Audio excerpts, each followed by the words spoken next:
实事求是是无产阶级世界观的基础。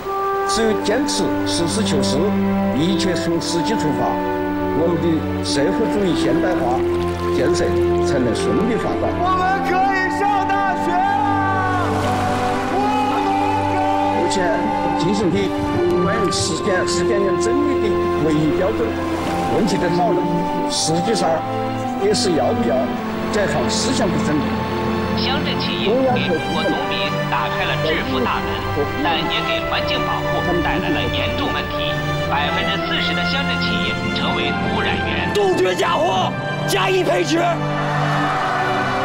感觉到太催人跑的一个。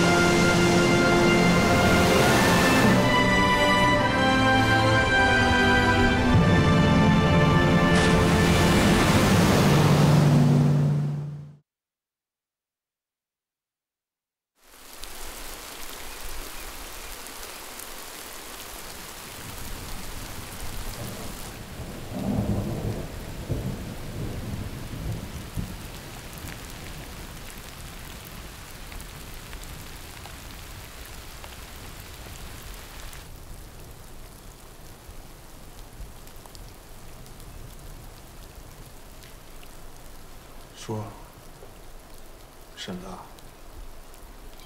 我们这次上门是来给你们来添麻烦来了。我们小雷家那边啊，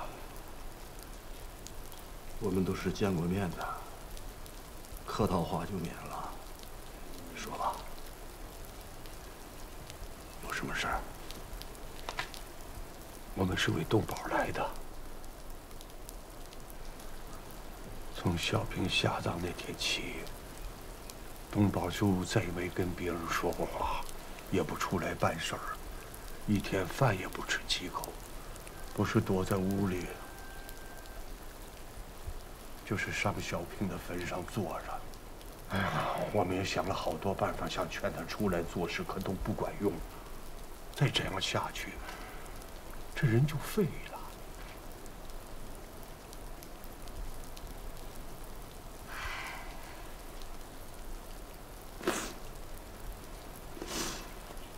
东宝这孩子真是，都是命啊！婶子，我们每天喊他、求他，他都关门不出来。我知道你们心里也不好受，可真的是没别的办法了，除了你们，没人能救东宝。可东宝做的那些事儿，我们也不懂啊，怎么救啊？婶子，叔儿，小雷家村现在是一大堆子的麻烦事儿，只有东宝能带着我们顶过去。我求求你们二老，一定帮帮忙！真的，你们帮东宝就是帮我们小雷家，全村800多号的人呢。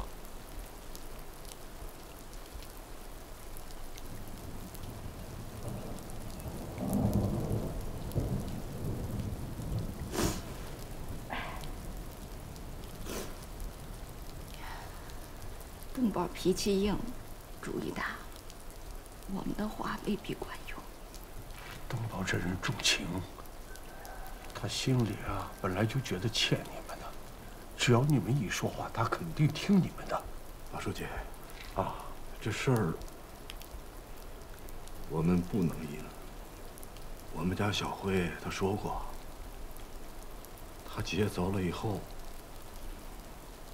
北宋两家就没关系了，所以这忙我们不能帮。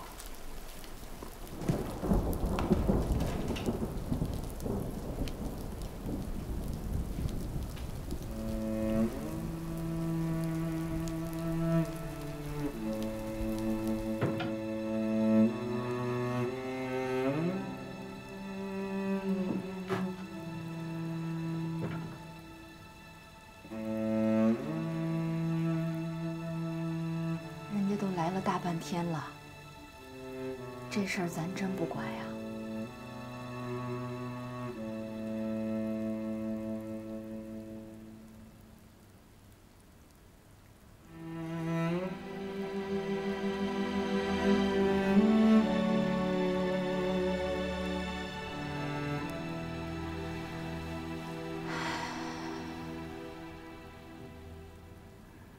自己的闺女自己疼，这话不假。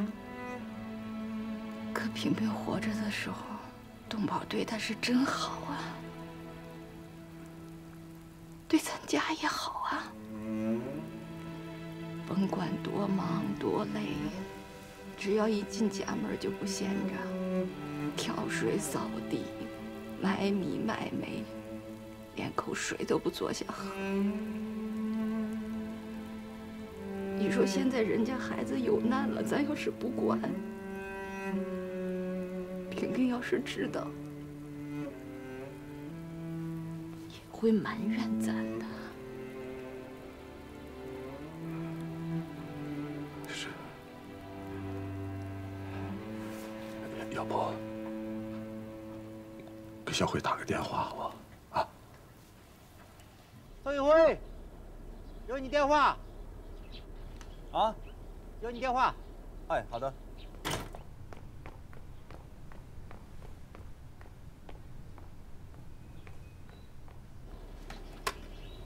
喂，爸。啊。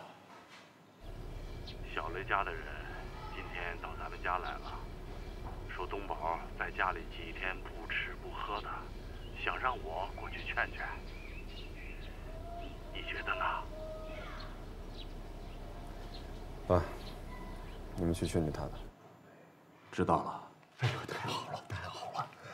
哎呀，这是有文化、讲道理的人，宰相肚里能撑船呐！哎呀，宋老弟啊，能不能问问你家大学生啊？我们现在小雷家有很多厂子都有困难，他有啥办法帮着指点指点呢？小辉，你听见了？爸，你跟他们说，我们答应去劝雷东宝，并不代表我原谅了他，我永远都不会原谅他。爸知道了，小辉。爸，你和妈要多保重身体，多吃点饭，按时睡觉。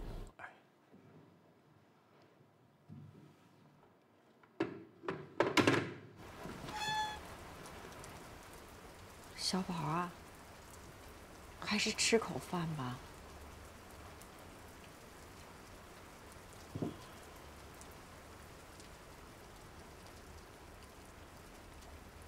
小平他爸他妈托人捎信，说是让你过去一趟。啊？小平他爸他妈让你过去一趟。他们找我。往队部打的电话，是宏伟和石根接的，好像是他们找你有事儿。那我得过去。我得过去。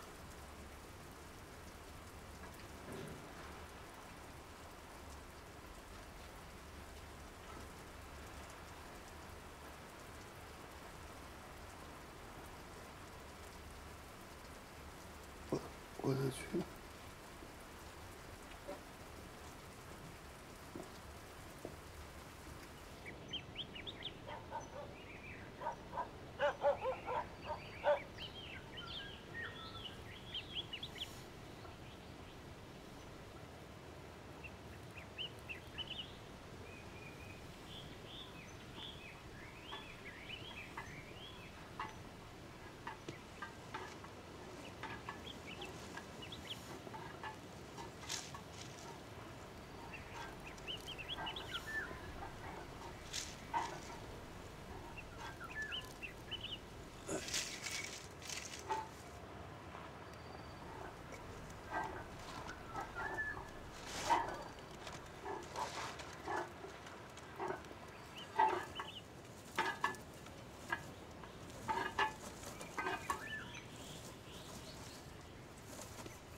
爸，妈，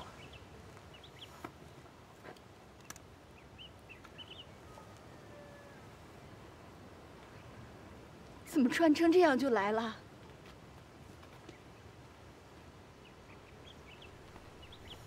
他爸，啊，快去把小辉的衣服找出来。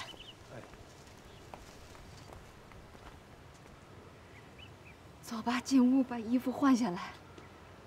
妈给洗了，半天就干了啊。走吧。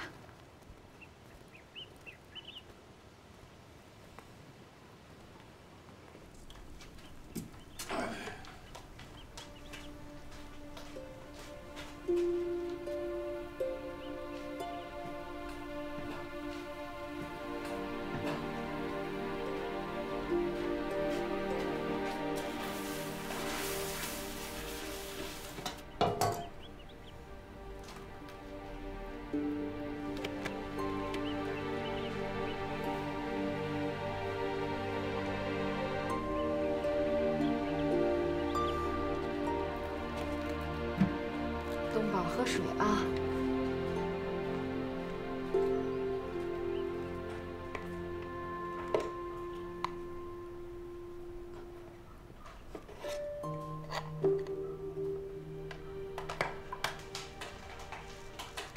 是吧？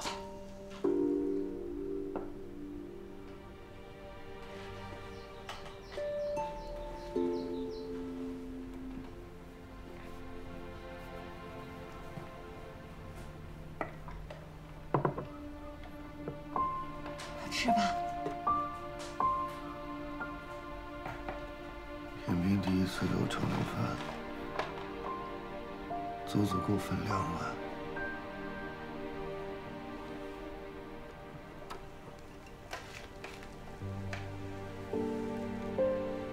今天怎么你也得吃2碗？人都已经走了，你呢也得好好的，要不我跟你妈我们心里会难过的。东宝，你慢慢吃，我再去炒个鸡蛋。妈，才够吃。不是够不够的事儿。你看你现在瘦成这样，平平会怨我们的。今天妈做多少你就吃多少，就当是平平给你做的。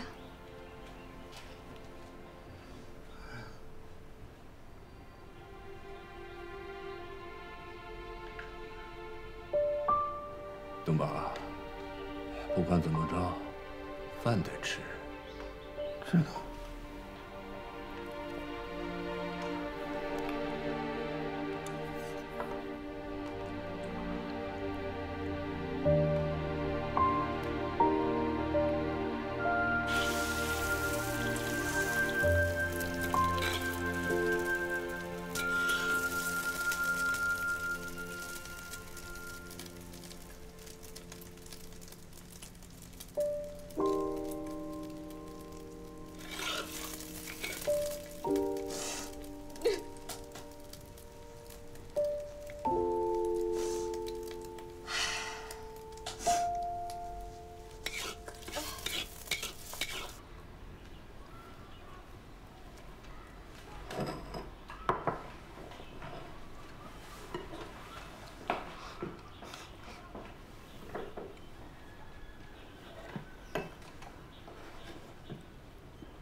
慢慢吃。今天这些个饭菜，不吃完了就不许下桌啊！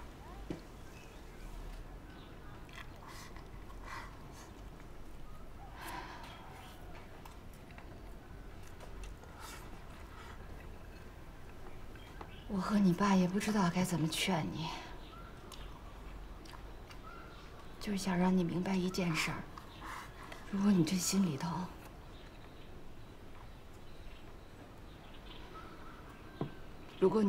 里头还有平平，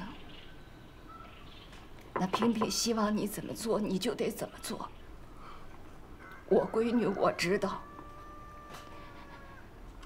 这个孩子不管到什么时候就一个心思，就是希望咱们过得好。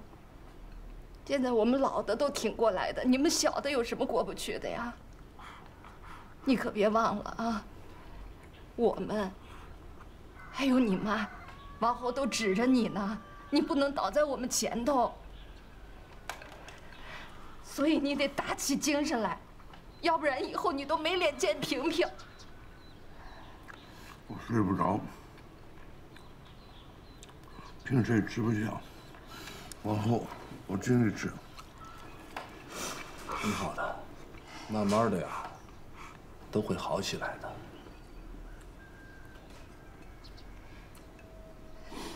睡不着就骑车子过来，骑累了躺在哪儿都能睡着，啊？明天我去工地转转，但是那活累。爸，妈，您不怨我就好。往后我孝敬你们。你先把自己的日子过好了，我们就安心了。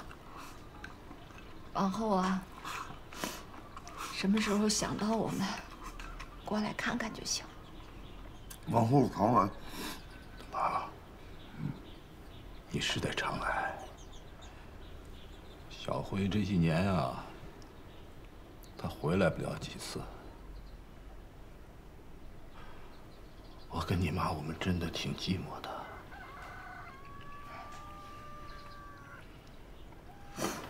来，再来点。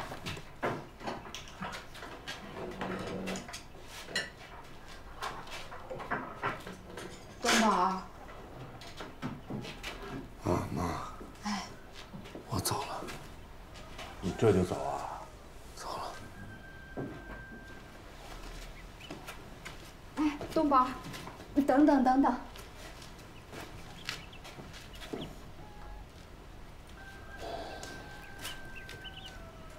这是你兜里的东西。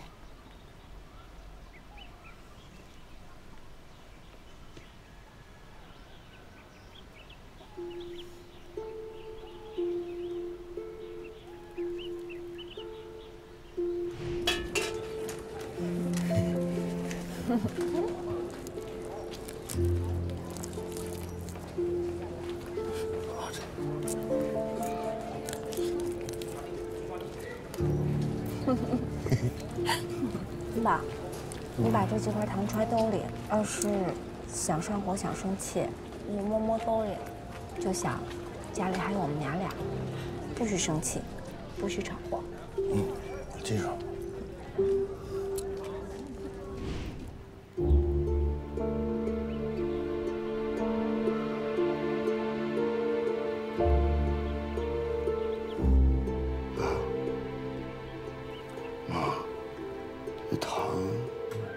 萍萍给我的，她跟我说过，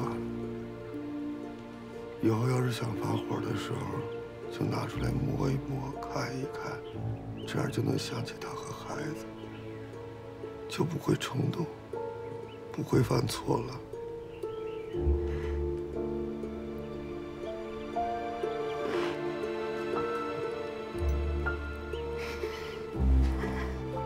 东宝，回去之后，好好的，爱惜自己的身体。你别忘了，你要是过不好，萍萍她在下边，她会担心的啊。爸妈，我走了。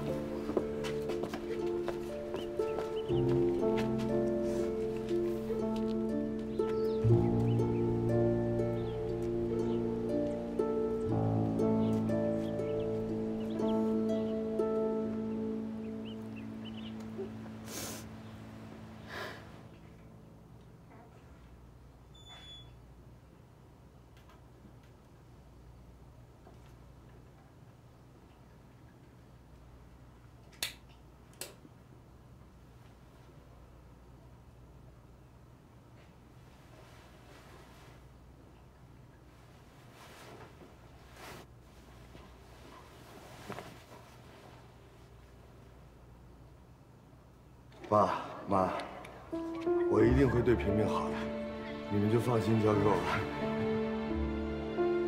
我私心的请求你，多为我姐姐着想，以后做事不能光顾着自己痛快，让家人为你担心。行。东东，知道吗？从今往后，你就是我最亲的人了。我知道你会对我好，我也会好好对你。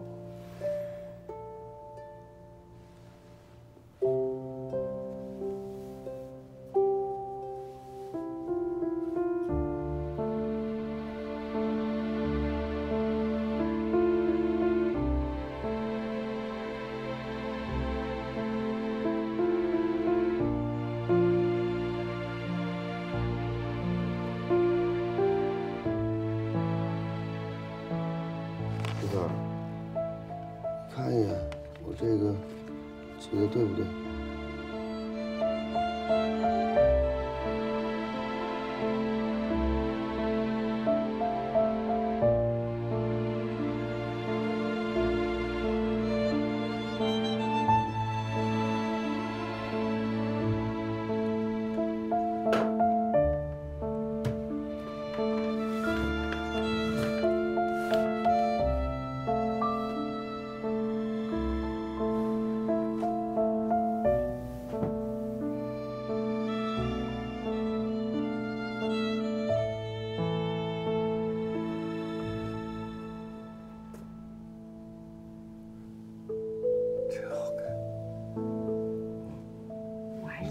扎上。哎呀，别动别动，好不容易弄好的，看你又害臊了。这照片反正都是给我看的，我说好看就好看。1、2、3。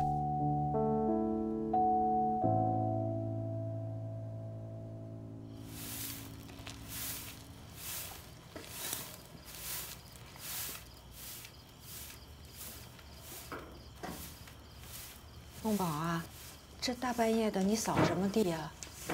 你不睡觉了？家里得按照萍萍留下的规矩来，东西得放在原来的位置上，萍萍爱干净。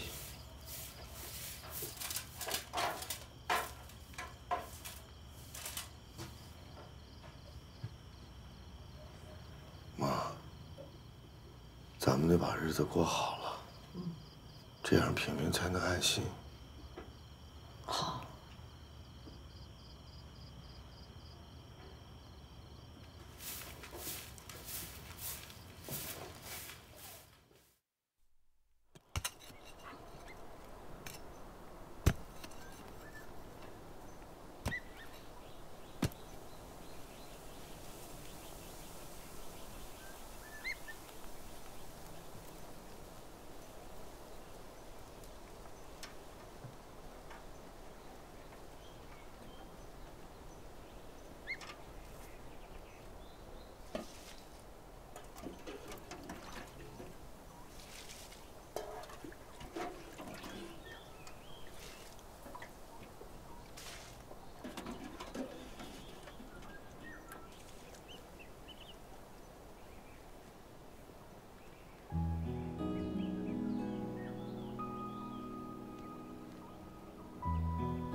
从前小雷家最难熬的日子，你就是在这儿陪的我，你就是在这儿靠在我肩膀上，陪着我看的日落。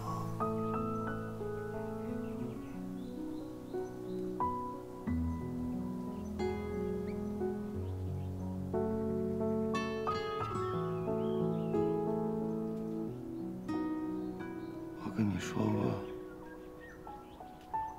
这里有小雷家最好看的风景。从今往后，小雷家最美的风景都是你的了。到了晚上，天黑了，你别怕。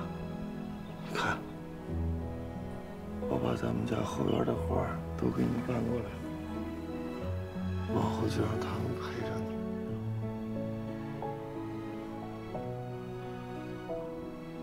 天平，你要是说我油嘴滑舌的，从今往后我不说了，我全都咽到肚子里头，一一做给你看。你就在这看着我，看着咱们小雷家。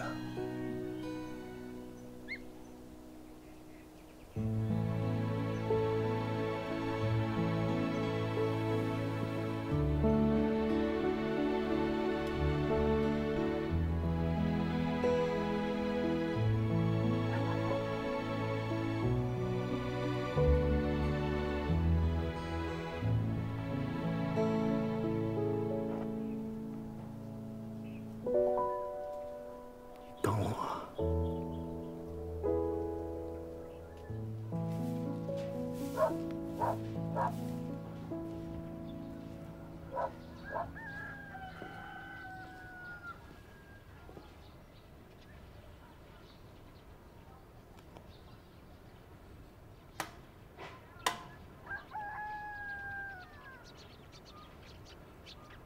大家都听好了，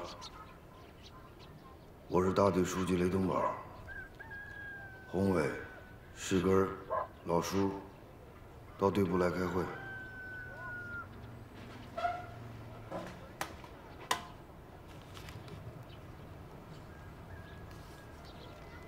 说说最近的状况。红伟，你管他们大，你先说。预制厂还正常，生产计划已经安排到下个月了，但是就有一个问题，现在建筑公司不给我们做设计了，我们工程队后面又想接大的工程，有点麻烦。县里的建筑公司跟我们可是有合同的。是啊，可是市电信电缆厂这个事儿一出，那所有的国营单位都不愿意再跟小雷家扯上关系了。现在信用社都逼着咱还贷。这事儿的根源在陈平原吧？对。最近我们去找过陈县长好几次，都没见我。小叔，专厂那边怎么样？几口窑一起烧，产量是上去了，但是货还是不好卖。东宝啊，我让他们把价格又降了1厘，但是起色还是不大。最近我听说有几个大队看到咱们小雷家烧窑赚钱，也准备开始烧窑了。我前几天去看看，他们正在修窑，能烧出砖来，最快也得8月底。电线厂那边呢？上面怎么讲？二轻局那边给了一些，但是剩下的部分市里说了，让咱们两家先自行商量。我和老袁联系过2次，老袁那边一直推，说是没钱，说还东西可以，还钱没有。他这话什么意思？无非就是说他们厂里有多么的困难啊，实在是还不上债。但是呢，他说他想拿一套旧的电线生产设备来抵债。书记，你看，他们那小算盘打得比我还精细，他们不要的破烂设备准备给咱们抵债。这姓袁的真把我们小雷家当乞丐啊！东宝啊，实在不行啊，我们就去找领导做主。这欠债还钱，这天经地义的事儿是吧？对，上面总要讲道理嘛。拿设备抵债，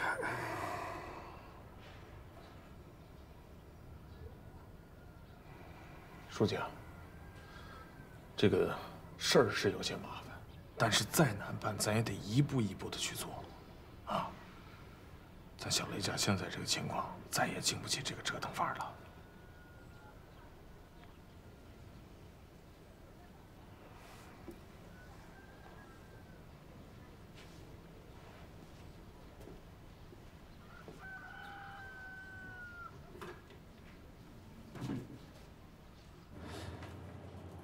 怎么了？小雷家雷东宝电话。你不会说我不在吗？去忙吧。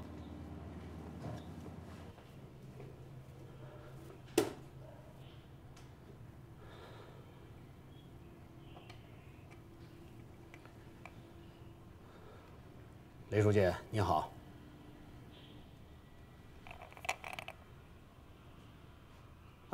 对，我们是有一套设备，不算旧，那绝对是好设备，那是一条完整的生产线。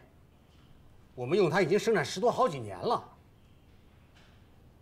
没问题，没问题，我向你保证，绝对没问题。书记，书记啊，你真要拿那套设备抵账，那咱就上他们当了。那种人嘴里他有实话吗？他说设备抵账，那这设备肯定是破烂。嗯。书记啊，是咱现在是遇到点麻烦，但咱也不能病急乱投医，是不是？是啊。这事要不咱们再好好商量商量吧。商量一下吧，书记。红卫，你得找一个懂造电线的技术员，这个人得是外事的，得真有本事，让他帮咱们看一看，是电线厂给咱们那堆设备，是不是真的是一堆破烂？书记啊，东宝，就算星源的给咱的设备是好的，啊，咱这一帮农民谁会搬着那玩意儿啊？啊，那些机器设备放在咱们手上，只能是废铁。对呀，就这么定了，就让他们拿设备抵债。书记啊，咱们不说了，各自管好各自那一摊儿。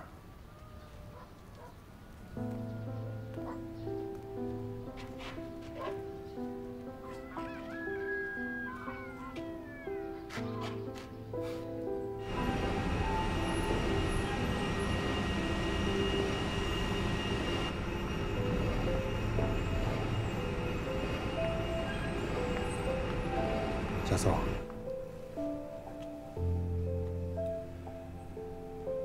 这份东西是你写的吗？不是，这份东西跟我没有一点关系。真不是啊？当然不是，我不可能凭借这种手段往上爬。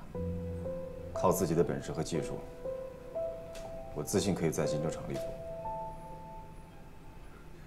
你这话什么意思啊？我是说，这份什么报告与我无关。如果厂里非要挑我的错，可以直接处分我，我没什么可说的。你这个年轻人啊，我找你了解点情况，难道错了吗？为什么非要用这种口气给我说话？我这个岁数的人应该可以做你父亲了吧？我不是针对你，刘总工。这段时间你和水书记有来往吗？没有，我只是个刚进厂的小青年，高攀不上水书记这种人。你早饭吃的什么呀？是不是在动力车间吃的高能燃油啊？火气这么大。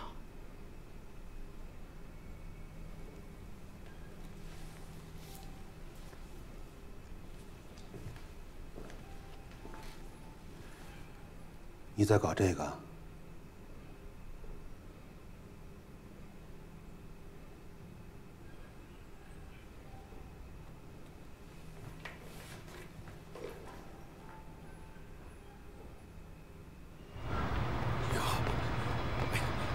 刘总工，您怎么亲自来？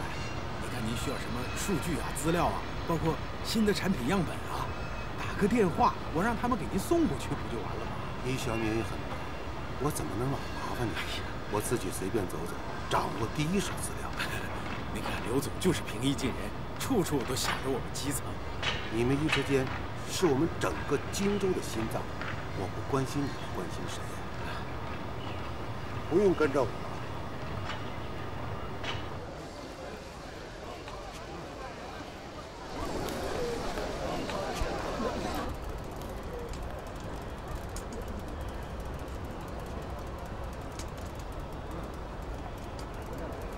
宋玉辉，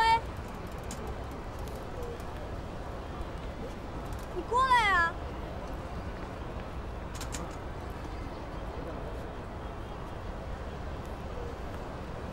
不介意挨看。啊？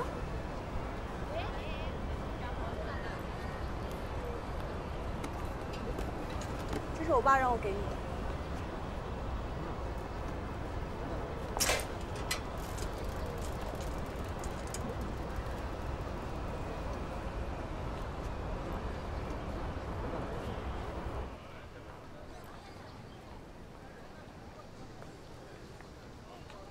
这么孝顺啊，知道等爸爸下班了。以后这种事情您别让我做了啊，烦都烦死了。哪种事儿？再给什么人送书啊、笔记啊，您可别找我，让人看见该误会了。不就是一本设计资料，能有什么误会的？谁会误会啊？刘总工，刘总好，下班了啊。这边。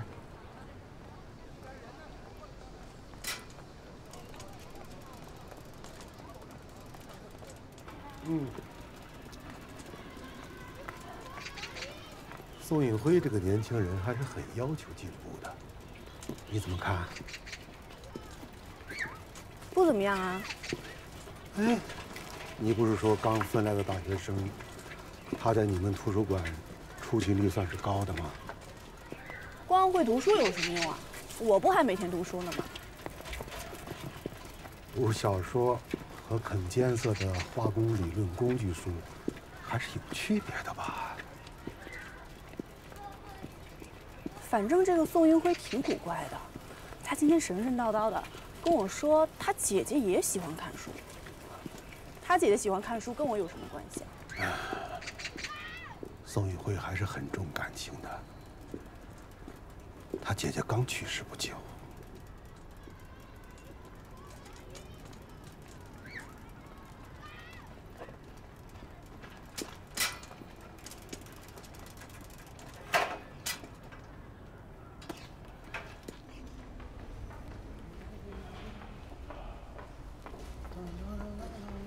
刘大军，下班回来啦？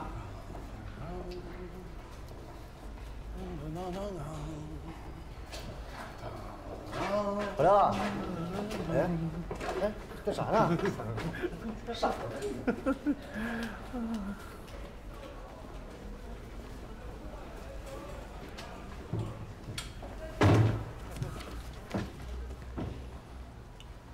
看啥呢？没看啥。这没看啥，怎么脸红了啊？真的没看啥。手抄本，漫什么回忆录是吧？啊？什么快慢乱七八糟的没有？你给我看看啊！给我看！哎，这样看！哎呀，这么看！哎，你干什么呀你？你给我！这不就是一个设计图吗？这干嘛呀？没关系。不对，这里头肯定有事儿。你告诉我这什么东西？看你那副样，跟副食店的闲散老阿姨似的。我今儿个还真就当把老阿姨了啊！赶紧给我看看，这里头肯定藏了什么东西。哎呀，就是刘总工下午来车间，我对人家不客气，人家还不计前嫌把资料借给了我，就这样。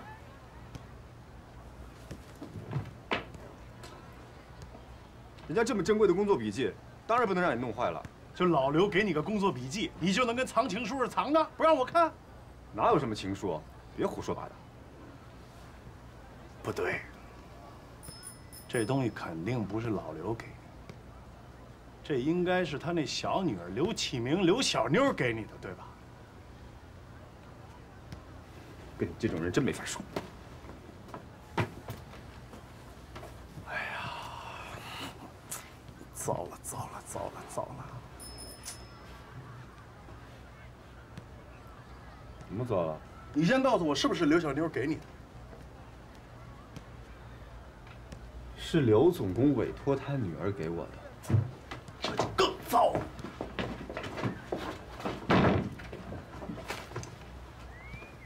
兄弟，我这辈子就求你一件事，你务必得答应我。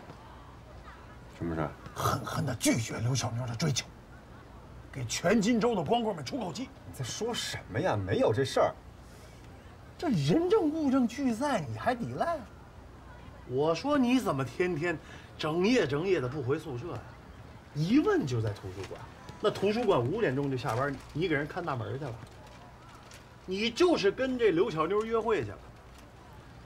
哎，这刘小妞呢，她喜欢你，她看你研究这设备啊，你着了迷了，所以她就跟她老子说。这老刘呢，一看你也不错，所以就把这工作记录给了你了，对不对？这是刘总工下午来车间看我在绘制车间设备结构图，才托他女儿给我的。别胡说八道。就算是真的，你也对这刘巧妞动了心思？没有。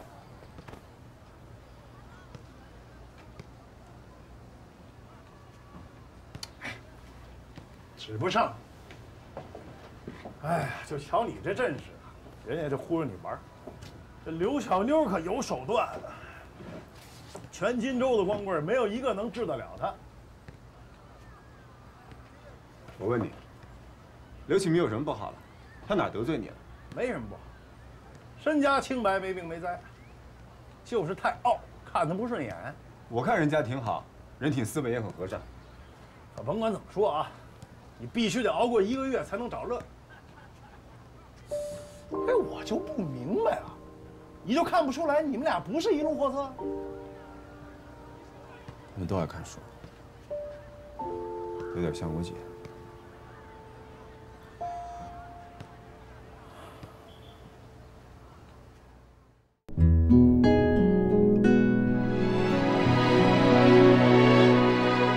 春天开的花无声，盼着秋天的金色说过，前人栽下的希望的种子，后人来获。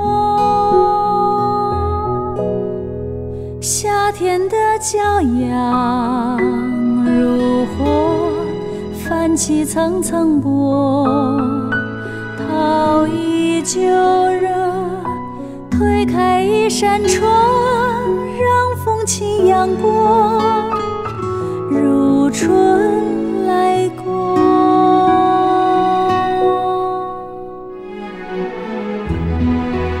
冬天的风雪掠过，给秋天带来丰收的歌。何时下的雨，何时停的风，把往事说。